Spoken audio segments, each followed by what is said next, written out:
Pakistan rangers Sindh اور anti narcotics force نے intelligence معلومات کی بنیاد پر مشترکہ اسنیپ چیکنگ کرتے ہوئے کراچی کے علاقے گولی مار سے بدنام زمانہ منشیات فروش گروہ کے مین سپلائر دو ملزمان سید عظیم شاہ اور محمد بلال کو گرفتار کر لیا۔ ملزمان کے قبضے سے منشیات بھی برآمد کر لی گئی۔ ملزمان کراچی کے مختلف علاقے جن میں نیو سلطان آباد، کواری کالونی، میٹروویل، نیا ناظم آباد، گلشن معمار، مچھر کالونی، نصرت بھٹو کالونی، لانڈی، نیا گولی مار اور لزبیلا میں منشیات رکشہ پر سپلائی کرتے تھے اور اس مقصد کے لیے عورتوں اور بچوں کا استعمال بھی کرتے تھے۔ ابتدائی تفتیش کے دوران ملزمان نے انکشاف کیا ہے کہ وہ 2021 سے منشیات فروشی میں ملوث ہیں۔ ملزمان منشیات پشاور اور کوئٹہ سے فیملی کاروں، بسوں اور مال بردار گاڑیوں کے ذریعے منگوا کر نیو میاں والی کالونی میں مختلف گھروں میں چھپا کر رکھتے تھے۔ دوسری کارروائی میں پاکستان رینجرز سندھ اور پولیس نے انٹیلیجنس معلومات کی بنیاد پر کراچی کے علاقے بلدیہ ٹاؤن، سعید آباد اور دیگر ملحقہ علاقوں میں منشیات فروشوں اور جرائم پیشہ افراد کے خلاف سرچ آپریشن اور کامبنگ آپریشن کے دوران جدید ڈیجیٹل ڈیوائسز کے ذریعے مشتبہ افراد کی اسکریننگ کی گئی، جس میں غیر قانونی طور پر مقیم 3 تارکین وطن سمیت 11 ملزمان کو حراست میں لے لیا۔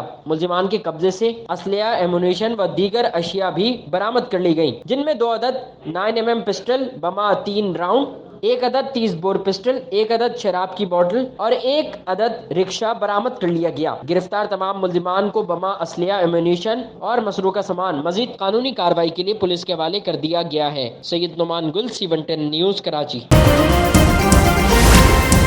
C110 نیوز، خبر کی اصل خبر۔